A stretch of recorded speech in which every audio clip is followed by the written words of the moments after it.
इसमें टर्न्स होते हैं, तो पता है इसमें नंबर ऑफ टर्न्स होते हैं, इस तरह से है टर्न्स। तो ये सोलेनॉइड कुछ हम इस तरह से बना सकते हैं कि ये यहां पर ऐसे करके बनेगा। ये डॉट क्या है, करंट तुम्हारी तरफ आ रहे हैं, वो टर्न है।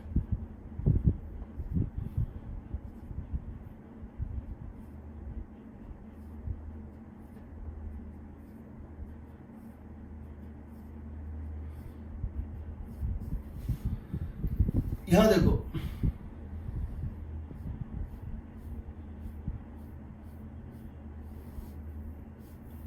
एक फील्ड लाइन इस तरह से होगा,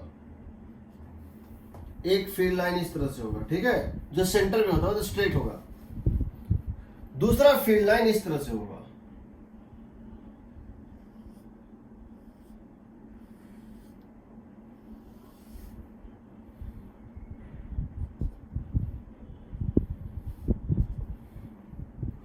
तीसरा फील्ड लाइन इस तरह से होगा,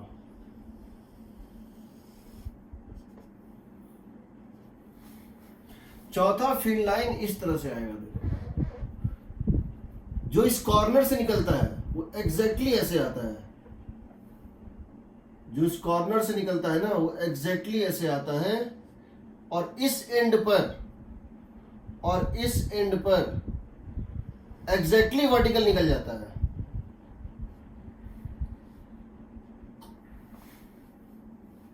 ठीक है, एग्जैक्टली ऐसे आता है, एग्जैक्टली वही चीज नीचे भी होता है, वही चीज नीचे भी होता है।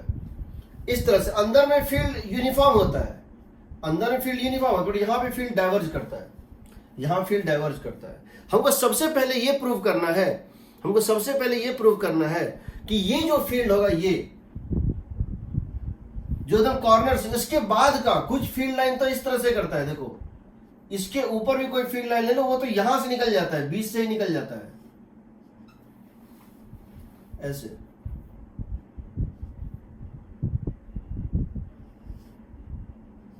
ऐसे निकल जाता है।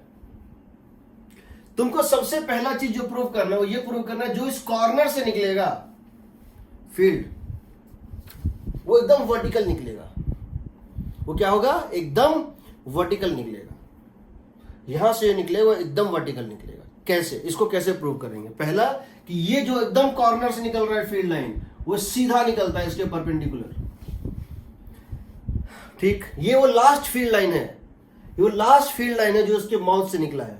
इसके अंदर का फील्ड लाइन इसके पहले ही निकल जाता है। तो पहला चीज को प्रूव करना है कि ये परपेंडिकुलर निकलेगा। तो तुम क्या करो, ऐसा एक दूसरा सोलेनॉइड भी ले लो, तुम ऐसा एक दूसरा सोलेनॉइड भी ले लो, जैसा ये है वैसा एक डायग्राम बनाओ और दोनों को लाके मर्ज कर दो, दोनों को लाके मर्ज कर दो।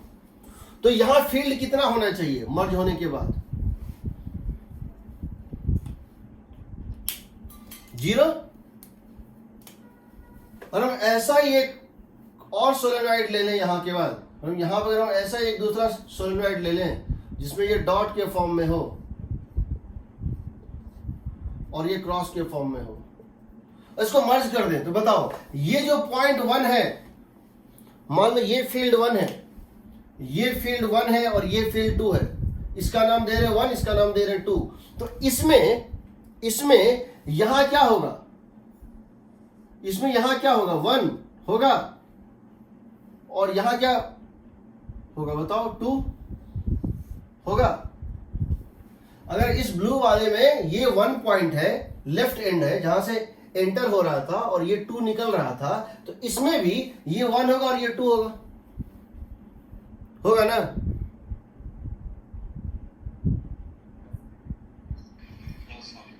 तुम जैसे दोनों को मिलाओगे फील्ड बाहर कितना हो जाएगा, 0, क्योंकि number of turns per unit length तो अब भी सेम है। नंबर ऑफ टर्न्स, तुमने लेंथ को डबल कर दिया, नंबर ऑफ टर्न्स भी डबल हो गया, but number of turns per unit length तो वही है। इंफिनिटी प्लस इंफिनिटी इंफिनिटी ही होता है।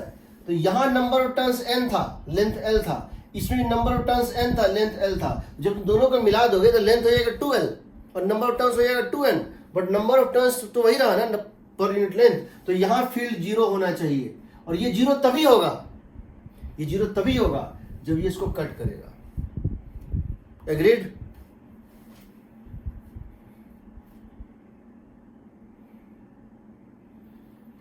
तो तो जो एंड से निकलता है वो वर्टिकल निकलता है, जो सबसे कॉर्नर से निकलता है फील्ड वो वर्टिकल होता है, पहली बात। दूसरी बात, तुमको ये प्रूव करना है कि जितना फ्लक्स इस माउथ के थ्रू है, जितना मैग्नेटिक फ्लक्स इस माउथ के थ्रू है, जितना मैग्नेटिक फ्लक्स इस माउथ के थ्रू है, यहां पर उसका डबल मैग्नेटिक फ्लक्स है। मतलब अगर हम एक ऐसे कैप बनाएं, इस कैप के थ्रू जितना मैग्नेटिक फ्लक्स है और इसके थ्रू ये मैग्नेटिक फ्लक्स है, अगर इसके थ्रू फ्लक्स है integral of B dot d A और इसके through integral of B dot d A कितना है 5, तो इसके through integral of B dot d A होगा 5/2, मैग्नेटिक फ्लक्स आधा होगा। कैसे करोगे प्रूव, कैसे करोगे प्रूव? तो तुम जानते हो कि जैसे ही तुमने इस रेड वाले को यहां पे मर्ज किया, तुम जानते हो तुमने जैसे यहां पर इस रेड वाले को मर्ज किया, सही रहे हो ना, यहां पर फील्ड कितना हो गया, ये फील्ड और ये फील्ड जुड़ के कितना हो जाएगा, सो बताओ। जैसे तुमने यहां पे इसको माउथ को लाया, समझ रहे हो ना, कि जैसे तुम इसको लेकर आए, यही चीज जो यहां पर है, जो यहां फील्ड लाइन दिख रहा है, वही फील्ड लाइन तो यहां बना होगा ना, हम डायग्राम नहीं बना सकते दो बार। जो फील्ड लाइन यहां दिख रहा है, ये वाला पोर्शन, यही तो यहां पे सुपर इंपोज हुआ है ना इस माउथ पे, क्योंकि इस नए सोलेनॉइड का, रेड वाले सोलेनॉइड का जो लेफ्ट एंड है वो तो यही था ना। तो तुम क्या देख रहे हो, यहां एक फील्ड, यहां एक फील्ड, दोनों मिल के कितना हो गया B0, क्योंकि अंदर में फील्ड कितना है μ0 Ni, है कि नहीं। एक बार जब इनफाइनाइटली लॉन्ग सोलेनॉइड बन जाएगा तो ये पॉइंट कहां आ गया, बीच में ना, ये पॉइंट एंड्स पॉइंट तो रहा नहीं, तो यहां फील्ड कितना होता है μ0 Ni। इसका मतलब अगर इसकी फील्ड B1 है, इसकी फील्ड B1 है, ये थीटा है, ये थीटा है, तो 2B1 cos थीटा, समझो 2B1 cos थीटा। और किसी भी पॉइंट पर, यही नहीं यहां भी, यहां पर अगर इससे बाहर निकलता हुआ फील्ड, लेफ्ट वाले से बाहर निकलता हुआ फील्ड B1 है, तो राइट वाले में अंदर घुसता हुआ फील्ड भी B1 होगा, और दोनों का जो वेक्टर सम होगा वो यहां B0 होगा। क्यों होगा B0?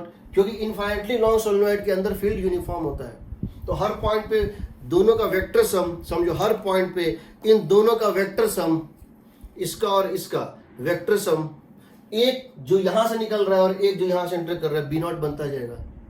इसका मतलब 2 times of B1 cos theta कितना हो जाएगा B0, जो कि किसके इक्वल है μ0 Ni।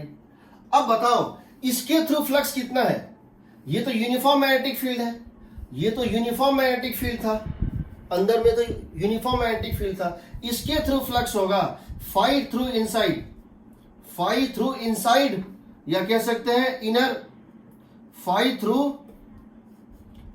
इनर, क्या बोलेंगे, इनर कैप या डिस्क, इनर डिस्क या इनर डिस्क या रिंग, कितना होगा, ये हो जाएगा यूनिफॉर्म फील्ड है तो सिंपली हो जाएगा pi r square area, pi r square area into μ0 Ni B0।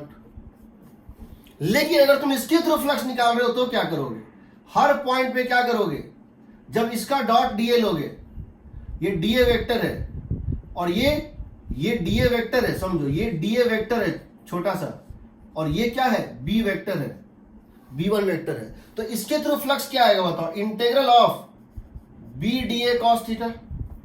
इसके थ्रू फ्लक्स क्या आएगा बताओ, integral of B1 into d A cos theta. तुम जानते हो B1 cos थीटा किसके इक्वल है, तुम जानते हो B1 cos थीटा किसके इक्वल है, B0/2 के। किसी भी पॉइंट पे ले लो, किसी भी पॉइंट पे ले लो, the component of field perpendicular to this area is B0 μ0 Ni/2, μ0 Ni/2, समझ रहे हो ना। B1 cos थीटा कितना हो जाएगा B0/2 हर पॉइंट पे, क्योंकि दोनों का वेक्टर सम B0 हर पॉइंट पे हो रहा था इंटू डीए, तो ये तो कांस्टेंट है, ये तो तुम्हारा कांस्टेंट है B0/2, तो डीए खाली इंटीग्रेट होगा, यानी कि हर पॉइंट पे यहां पर ये B0 है, ये B0/2 है, समझो ये B0/2 है, बट यहां पर मैग्नीट्यूड B0/2 से बड़ा है, लेकिन उसका कंपोनेंट इस डायरेक्शन में B0/2 ही है। समझ रहे हो?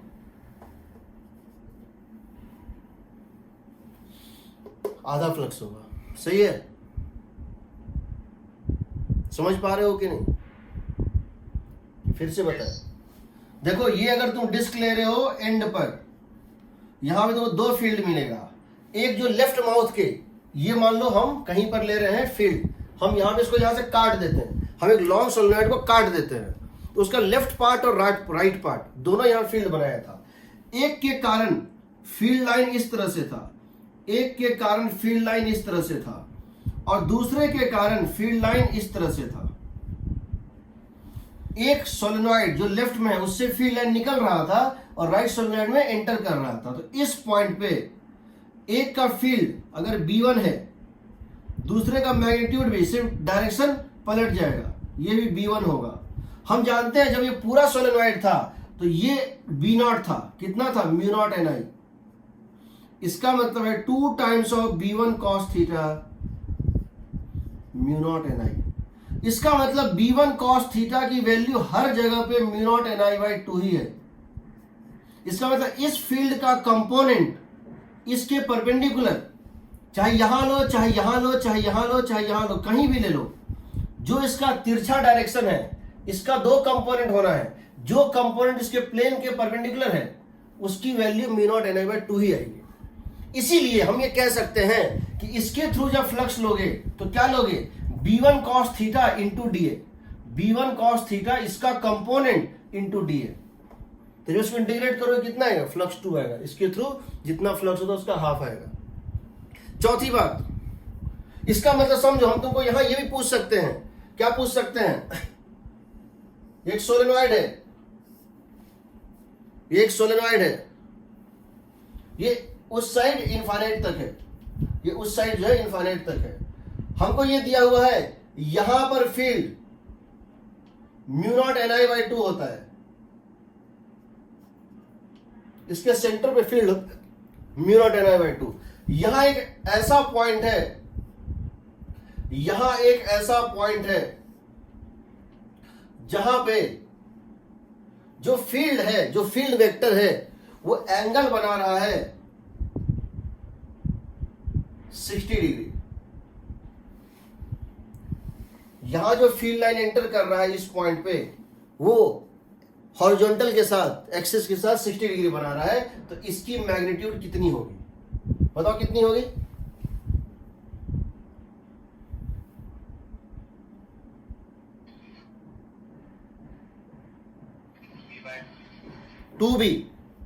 टू टाइम, मतलब 2 टाइम्स μ0 Ni होगा। या मान लो हम दे रहे हैं 53 डिग्री, तो क्या करोगे? तुमको क्या करना है? तुमको ये लिखना है कि B cos 53 degree should be equal to μ0 Ni/2। हर जगह सेम आएगा, हर जगह इसका एक्स कंपोनेंट सेम आएगा फील्ड का। ठीक है? चौथी बात, तुमको प्रूव करना है कि ये जो फील्ड लाइन इस कॉर्नर से एंटर कर रहा था, ये जो फील्ड लाइन इस कॉर्नर से एंटर कर रहा था, जब ये अंदर जाएगा तो ये R/√2 लेंथ पे सिमट जाएगा। मतलब समझो, मेरा ये कहना है अंतिम फील्ड लाइन जो इसके माउथ से बाहर निकलेगा, इसका अंतिम फील्ड लाइन इसके एक्सिस से जब बढ़ोगे तो फील्ड लाइन इस माउथ से निकल रहा होगा, इस माउथ से निकल रहा होगा ना। जब इस एक्सिस से बढ़ोगे ये फील्ड लाइन इस माउथ से निकल रहा होगा। अंतिम फील्ड लाइन जो इस माउथ से निकलेगा वो यहां से R/√2 पे होता है। उसके ऊपर का सारा फील्ड लाइन अंदर से ही निकल जाएगा कहीं से। ये प्रूव करना है। कैसे करोगे प्रूव? ये कैसे करोगे प्रूव? अंतिम फील्ड लाइन जो इस कॉर्नर से, यानी इस माउथ से जो अंतिम फील्ड लाइन जाएगा वो अंदर जाके R/√2, इसकी रेडियस/√2 पे जाके कन्वर्ज करेगा, ट्यूब बनेगा। उसके ऊपर का जो भी फील्ड लाइन होगा वो बाहर से निकल जाएगा। इसको कैसे प्रूव करेंगे? हम जानते हैं फ्लक्स का मतलब क्या होता है। फ्लक्स का मतलब होता है number of field lines crossing per unit area. Flux का मतलब होता है number of field lines crossing per unit area. तुम जानते हो यहां पर जो फ्लक्स है वो 5/2 है कंपेयर टू यहां जो फ्लक्स था 5 के। और यहां फ्लक्स 5 है अंदर में, तो माउथ पे फ्लक्स 5/2। इसका मतलब क्या हुआ? इसका मतलब है जितने भी फील्ड लाइन बने हैं उसका हाफ फील्ड लाइन इससे क्रॉस करेगा, उसका हाफ फील्ड लाइन इससे क्रॉस करेगा। जितने भी फील्ड लाइन इसमें से पार हो रहे हैं, जितने भी फील्ड लाइन इसको पार कर रहे हैं, उसके आधे फील्ड लाइन यहां से पार किए होंगे, बाकी आधे कहीं और से घूम गए होंगे। समझ रहे हो? फ्लक्स का मतलब होता है सेम एरिया से कितने फील्ड लाइन पास कर रहे हैं। तो हम ये प्रूव कर चुके हैं, यहां फ्लक्स 5 है, यहां फ्लक्स 5/2 होता है। इसका मतलब हुआ कि जितने फील्ड लाइन यहां पर एंटर करेंगे या जितने फील्ड लाइन इसको पार कर रहे हैं, उसके 50% फील्ड लाइन ही इसमें से पार कर रहे हैं। तो अगर same number of field line पार करते दोनों से तो फ्लक्स सेम होता। तो बिकॉज एरिया सेम है दोनों का और फ्लक्स यहां पे हाफ है, इसका मतलब हाफ ही यहां पास कर रहा है। इसका मतलब क्या हुआ? इसका मतलब ये हुआ कि अगर तुम इस ट्यूब को, किस ट्यूब को, ये फील्ड लाइन का ट्यूब है, ये जो फील्ड लाइन का ट्यूब बनता है इस टाइप से, हम इसको बोलते हैं फील्ड लाइन का ट्यूब। और इस फील्ड लाइन के ट्यूब की बात करें, और इस फील्ड लाइन के ट्यूब की बात करें इस तरह से, तो हम समझ रहे हैं कि जो यहां पर एरिया ए से पास कर रहा है, जो यहां पर एरिया ए से पास कर रहा है, वो वही लाइन यहां a/2 से पास करना चाहिए। क्यों? Number of field line same कर दो। अगर एरिया सेम है तो फील्ड लाइन हाफ करना होगा। यहां एरिया सेम रखेंगे तो यहां से आधा ही फील्ड लाइन क्रॉस करेगा। देखो, और यहां हम एरिया ले लेंगे a/2, तो जितना फील्ड लाइन इसमें से पास हो रहा है उसका हाफ ही यहां से पास होगा। लेकिन अगर हम फील्ड लाइन सेम रखें, जितना फील्ड लाइन यहां लिए हैं उतना ही फील्ड लाइन यहां भी लें, जितना फील्ड लाइन यहां लिए उतना ही फील्ड लाइन यहां भी लें, तो यहां एरिया हो जाना चाहिए हाफ। एरिया हाफ होने का मतलब यहां तो तुमको पता है, ये जो अंतिम फील्ड लाइन निकला था, एरिया कितना था यहां? πr²। एरिया कितना था यहां? πr²। तो यहां पर अगर रेडियस है r' जिसमें से पास कर रहा है, तो क्या लिखोगे? πr² और πr'²। इसमें क्या रिलेशनशिप होगा? πr² 2 टाइम्स ऑफ दिस होगा ना, r' हो जाएगा r/√2। ठीक है? एडवांस के पहले ये सब फिर से कराऊंगा, अभी तो बस पढ़ लो।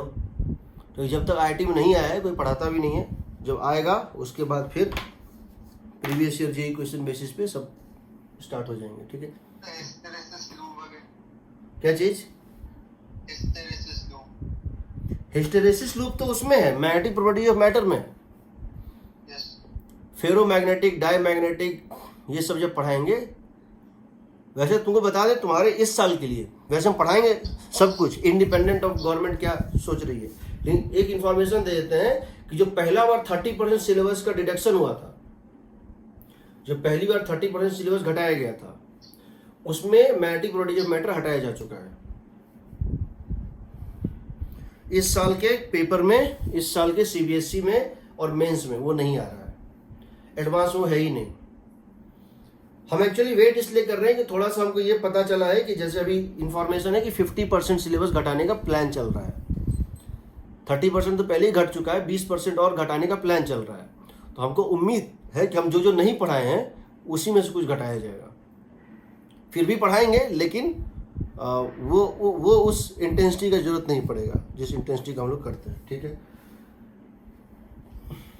तो इसको याद रखना, ये सब सारी चीजें होती हैं, कहीं पूछ देगा।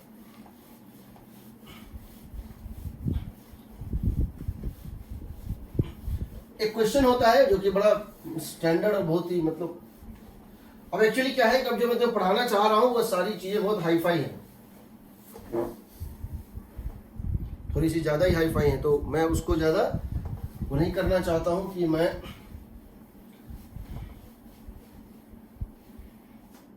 देखो अगर किसी विस्कस मीडियम में किसी पार्टिकल को थ्रो कर दोगे तो क्या होगा?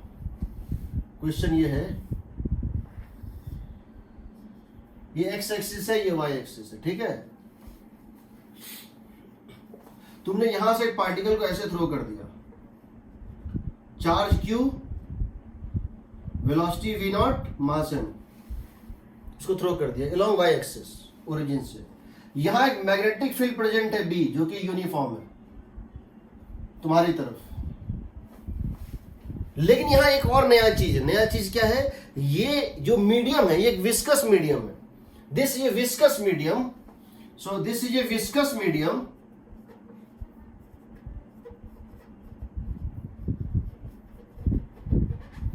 which offers resistive force। ये रेजिस्टिव फोर्स जो है लगाता है F is equal to minus KV। Viscous force पढ़े 11th में, स्टोक्स लॉ। ये वेलोसिटी का हमेशा अपोजिट होता है, प्रोपोर्शनल टू वेलोसिटी होता है। जितनी ज्यादा वेलोसिटी उतना ज्यादा विस्कस फोर्स, और हमेशा वेलोसिटी के अपोजिट होता है। तो जब तुम इसको फेंकोगे तो ये ऐसे चलेगा, देखो।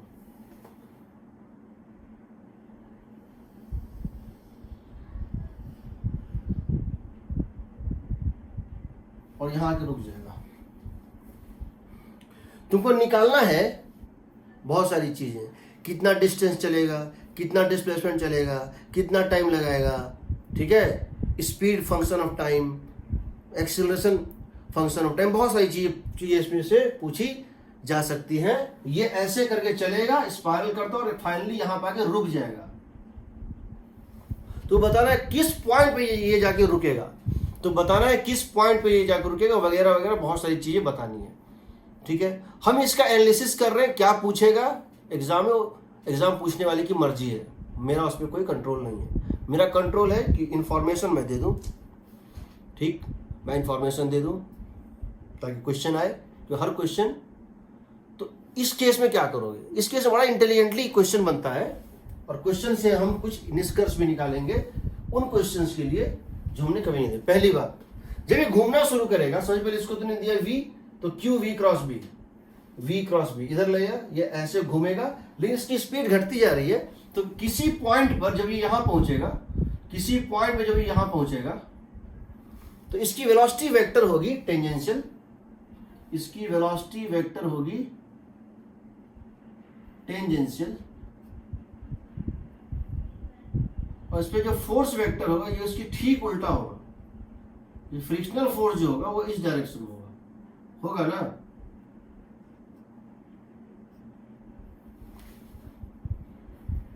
ठीक है, पहला बात समझ लो, जब भी कोई सर्कुलर मोशन या उसका पार्ट होता है, जब भी कहीं सर्कुलर मोशन कर रहा है, तो यहां पर ये एक अलग सर्किल पे घूम रहा है। जैसे स्पीड घटेगा इसका रेडियस घटता जाएगा, घटेगा ना।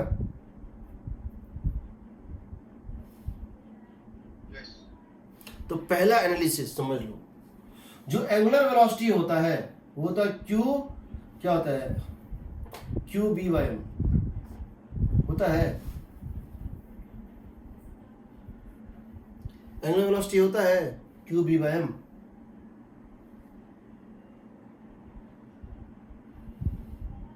होता है independent of velocity, independent of velocity, यानी कि स्पीड कुछ भी हो जाए, जो एंगल पर यूनिट टाइम ये रोटेट कर रहा है, जो एंगल ये पर यूनिट टाइम रोटेट कर रहा है वो कांस्टेंट ही होगा। इसीलिए किसी टाइम t में अगर इसकी वेलोसिटी वेक्टर कितना बना रहा है, एंगल थीटा, किसी टाइम t में अगर ये वेलोसिटी वेक्टर, क्योंकि स्टार्टिंग में ये y के अलोंग था और ये इस तरह घूम रहा है, ये एंगल थीटा तुम किसी भी टाइम पे निकाल सकते हो। Therefore theta is equal to omega t, यानी कि QB/m इंटू टी, सही है। एंगल थीटा तुम निकाल सकते हो, कोई डाउट, कोई प्रॉब्लम इसमें। एंगुलर वेलोसिटी को स्पीड से कोई मतलब ही नहीं होता। चार्ज, फील्ड और मास, और वो तीनों सेम है। स्पीड घट रही है तो घट रही है, स्पीड घट रही, स्पीड का कोई रिलेशन रेट ऑफ टर्निंग से नहीं होता है, ठीक है। दूसरा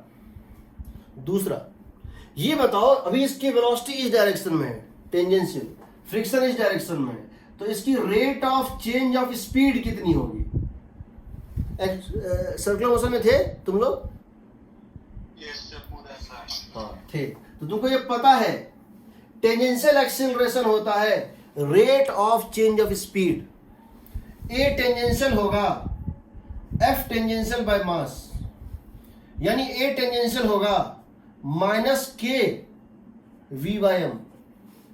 बट ये क्या होता है, देखो यहां दो एक्सीलरेशन, एक एक्सीलरेशन इस डायरेक्शन में भी है जिसको हम बोलते हैं rate of change of direction, जिसको हम बोलते हैं वी स्क्वायर बाय आर। हमको ए रेडियल से कोई मतलब नहीं है, हमको अभी ए टेंजेंशियल से मतलब। ए टेंजेंशियल होता है rate of change of speed, because ये अपोज कर रहा है, ये डिक्रीज करेगा।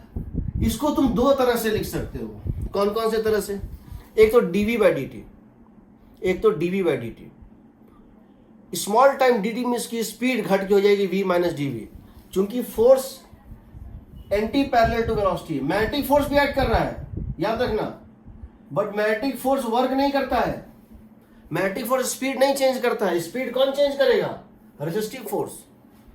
तो इसको तुम दो तरह से लिख सकते हो। एक तो लिख सकते हो dv by d t, rate of change of speed minus k v by m. यहां से तुम पाओगे कि dv by v is equal to minus k by m d T.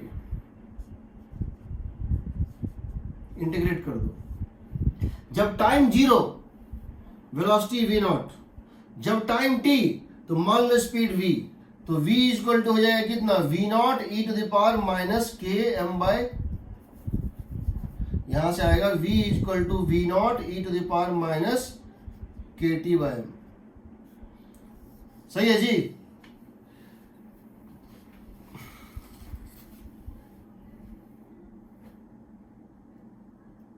ठीक है। वेलोसिटी एक्सपोनेंशियली डिके करेगा, स्पीड एक्सपोनेंशियली डिके करेगा, और इनफाइनाइट टाइम में कितना हो जाएगा? जीरो।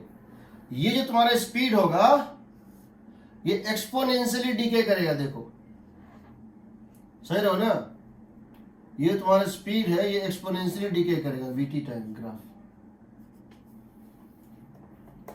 वी नॉट से डिक्रीज करेगा और फाइनली जीरो होगा। सही है?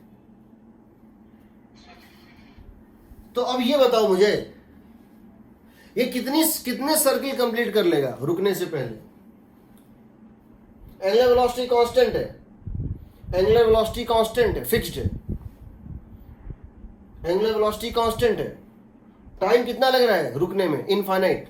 इनफाइनाइट टाइम तक वो कांस्टेंट एंगुलर वेलोसिटी से घूमता रहेगा। कितना एंगल घूमेगा टोटल?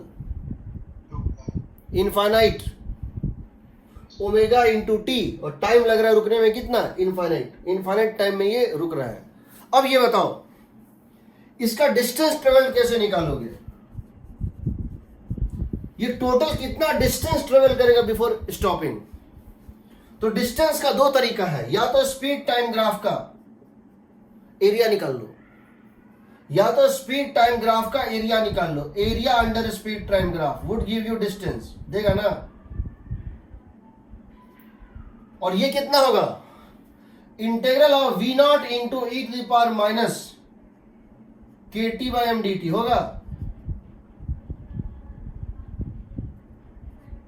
कभी मैंने तुम्हें बताया था आरसी सर्किट में, e to the power minus t by tau, e to the power minus t by tau, उसको जो इंटीग्रेट करते हो जीरो से इनफाइनाइट तक तो टाउ देता है।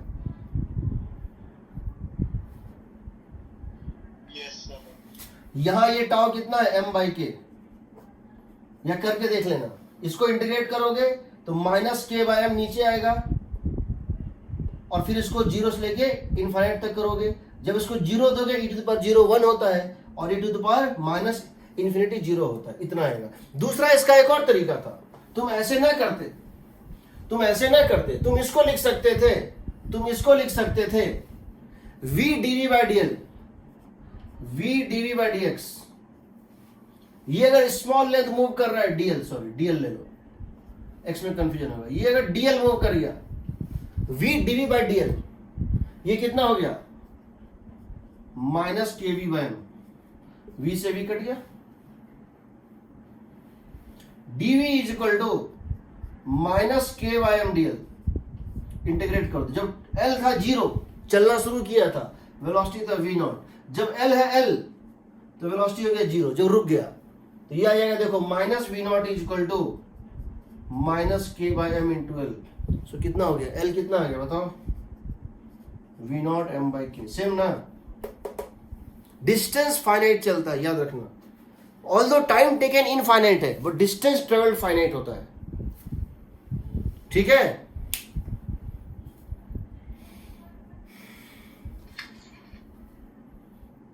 यहां तक ठीक है जी?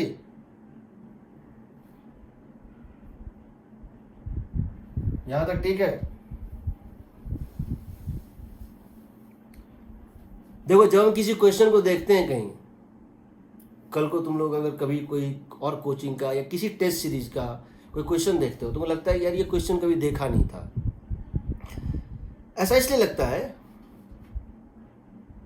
क्योंकि सही में देखा नहीं था। देखना चाहोगे तो हर क्वेश्चन है, और फिर से बता रहा हूं, हर चैप्टर में एक पर्टिकुलर सेट जो भी है 15, 20, 50, 100 क्वेश्चन है, उसके अलावा कोई क्वेश्चन कहीं एग्जिस्ट नहीं करता है। कोई भी क्वेश्चन जो जीवन में पहली बार देखा है जिस टाइप को, वो नहीं बनेगा, नहीं बनेगा, नहीं बनेगा। देखा हुआ है तो बनेगा ही, देखा हुआ है तो बनेगा ही। तो क्वेश्चन ये है कि आपने कितना क्वेश्चन अपने प्रिपरेशन टाइम में देखा है, ये आपका डिटरमाइन करता है, ठीक। ये निकल गया। अब ये जानना चाहती है फाइनली घूम फिर के एक जगह जाके रुक जाएगा, ये फाइनली घूम फिर के एक जगह पे जाके रुक जाएगा, उस पॉइंट का कोऑर्डिनेट कितना होगा। ये जिस पॉइंट पे रुकेगा उस पॉइंट का कोऑर्डिनेट मान लो x0, y0 है। ये फाइनली घूमते घूमते एक पॉइंट पे जाके स्टॉप हो जाएगा, उस पॉइंट का फाइनल, उस पॉइंट पे का कोऑर्डिनेट कितना होगा ये निकालना है, x0, y0। तो कैसे निकालेंगे, देखिए, देखते हैं उस पॉइंट का कोऑर्डिनेट क्या होगा।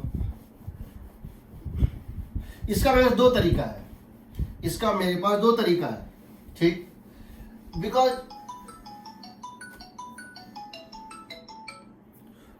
सेकेंड मेथड में मुझे ज्यादा कैलकुलस लगेगा, मतलब मुझे एक इंटीग्रेशन का फॉर्मूला लगेगा जो मुझको पता है, तुम लोग को नहीं पता होगा, इसीलिए हम फर्स्ट मेथड से बना रहे हैं। तो देखते हैं हम क्या करते हैं, हम ये जानना चाहते हैं कि फाइनली ये कहां जाके रुक जाएगा। Find the coordinates of the point where it finally stops, ये कहां जाके रुक जाएगा, x0, y0। तो हम अब वेक्टर इक्वेशन जानना चाहते हैं कि अब मुझे डिस्टेंस नहीं चाहिए, समझो x0, y0 पे रुक गया तो ये क्या कहलाएगा, ये डिस्प्लेसमेंट होगा ना। जो ये पूरा लेंथ था डिस्टेंस, उसके लिए हमने स्पीड लिया था, बट अब हमको चाहिए इसका डिस्प्लेसमेंट, यानी x0 i cap plus y0 j cap. ये तो डिस्प्लेसमेंट वेक्टर है ना, और वो वेक्टर से जाना पड़ेगा, अब स्केलर से नहीं होगा। अब हम क्या करते हैं, हम यहां लगा देते हैं, हमारे पास बहुत सारे मेथड्स हैं, हम यहां लगा रहे हैं इंपल्स मोमेंटम थ्योरम। क्या है, इंपल्स मोमेंटम थ्योरम, याद रखना। इंपल्स मोमेंटम थ्योरम कहता है, इंपल्स मोमेंटम थ्योरम। और यहां एक बहुत इंपॉर्टेंट बात बताएंगे, किसको लेकर, मैग्नेटिक फील्ड को लेकर के। यहां एक बहुत इंपॉर्टेंट कंक्लूजन बताएंगे मैग्नेटिक फील्ड को लेकर, जो कभी भी एडवांस में घुमा के दे देगा, तुमको पता है तो 1 सेकंड में निकलेगा आंसर। सिर्फ यही नहीं, पूरी मैकेनिक्स में। Integral of F d t, ये होता है mass into v final minus mass into v initial. ये होता है impulse momentum theorem. Integral of F d t is equal to change in momentum, ठीक। यहां एफ कौन कौन सा है, पूरे प्रोसेस में 2 फोर्स लग रहे थे, कौन कौन सा, यहां पूरे प्रोसेस में 2 फोर्स लग रहे थे। एक था एफ विस्कस, एक था एफ मैग्नेटिक, और एक था एफ विस्कस।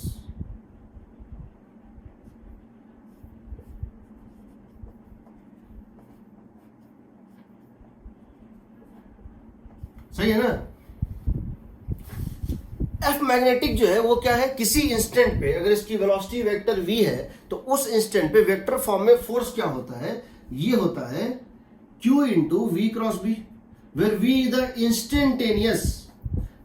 इंस्टेंटेनियस वेलोसिटी, यही होता है ना, प्लस विस्कस फोर्स तुम देख चुके हो क्या है, प्लस माइनस kv, है ना, dt।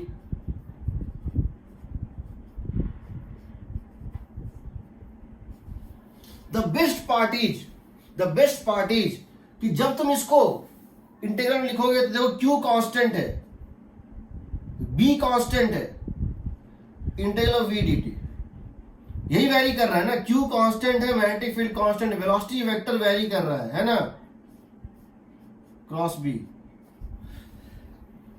माइनस k कांस्टेंट है, क्या वैरी कर रहा है, v, सही है,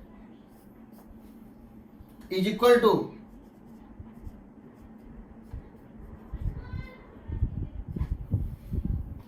देखो सबसे बड़ी चीज, बिकॉज ये फोर्स वेलोसिटी डिपेंडेंट है, बिकॉज ये फोर्स वेलोसिटी डिपेंडेंट है, ये फोर्स की वेलोसिटी डिपेंडेंट है, इंपल्स डिस्प्लेसमेंट डिपेंडेंट होता है।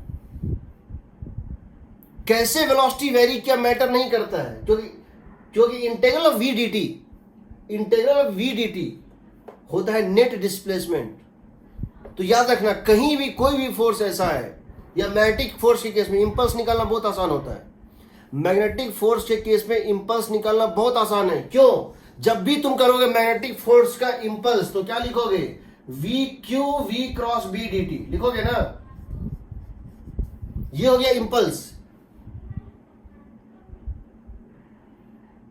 ये हो गया impulse, q v cross B d t, q constant B constant.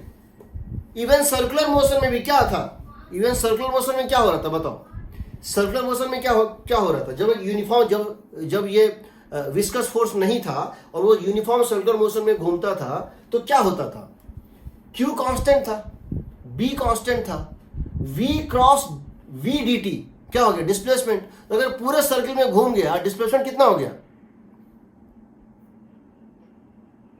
0। अगर पूरे इसमें घूम गया वी डी टी हो क्या हो गया, 0। तो क्या इनिशियल मोमेंटम और फाइनल मोमेंटम सेम है? अगर वो पूरे सर्किल में घूम गया तो क्या इनिशियल और फाइनल मोमेंटम सेम है? है ना? तुम यहां से यहां तक का ले लो, तुम यहां से यहां तक का ले लो, यहां से यहां तक का ले लो, यहां वेलोसिटी v, यहां velocity minus v, momentum change कितना हो गया, -2v। मोमेंटम चेंज कितना हो गया, mv बिकम -mv। यहां टाइम दे दो, चलाएगा।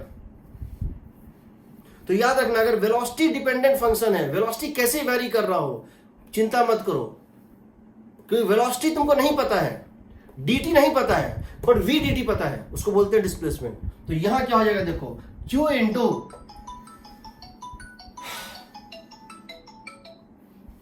Into displacement cross b minus k into displacement vector, ये मास इंटू v फाइनल कितना है, 0।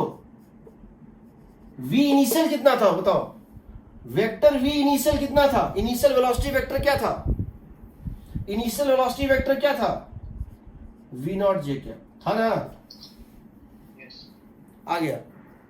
मान लो इस पॉइंट का coordinate x not y not है, तो डिस्प्लेसमेंट वेक्टर जो तुम्हारा है, डिस्प्लेसमेंट वेक्टर जो तुम्हारा है नेट, वो कितना है, x naught i cap plus y naught j cap, है ना, यहां डाल दो, q into x naught i cap plus y naught j cap cross magnetic field vector, बताओ क्या है, मैग्नेटिक फील्ड वेक्टर क्या है, b k कैप है, b k कैप है, minus some constant k into x naught i cap plus y naught j cap, minus k into x naught i cap is equal to minus m is equal to minus m v naught j cap. तो देखो क्या आएगा, यहां पर आएगा q x naught b i cross k minus j plus q y naught b i j j के minus k x naught i cap minus k y naught j cap minus m v naught j cap. I cap को equate कर दो आई cap के साथ और जे cap को equate कर दो जे कैप के साथ। आई कैप को आई कैप के साथ और जे कैप को जे कैप के साथ। देखो यहां आई कैप ये है और आई कैप ये है, उस साइड आई कैप है ही नहीं, तो क्या लिख दोगे? Q y naught B minus k x naught is 0। इधर जे आई कैप है, उस साइड आई कैप था ही नहीं। इधर देखो माइनस जे कैप और इस साइड भी ले लो माइनस जे कैप, तो क्या होगा? ये minus j cap minus j cap minus j cap, j cap को इक्वेट कर दो, ये होगा k y naught plus q x naught B is equal to m v naught. दो इक्वेशन और दो अननोन है, दो इक्वेशन है और दो जो है अननोन है। तुम इसको सॉल्व करोगे तो तुमको आएगा,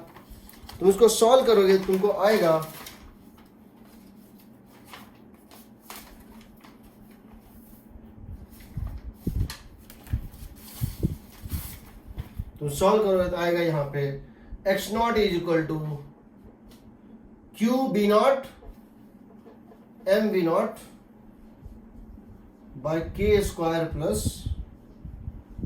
क्यू बी नॉट का होल स्क्वायर। और वाई नॉट जो है आएगा, क्योंकि सिंपल क्या है, इसमें से एक्स निकाल के यहां डाल दो या दोनों को इस तरह से एलिमिनेट कर दो। K m v naught by k square plus q B naught का होल स्क्वायर। ठीक, तुमसे हम ये ना पूछें, क्या पूछ दें कि जिस पॉइंट पर ये मर्ज करें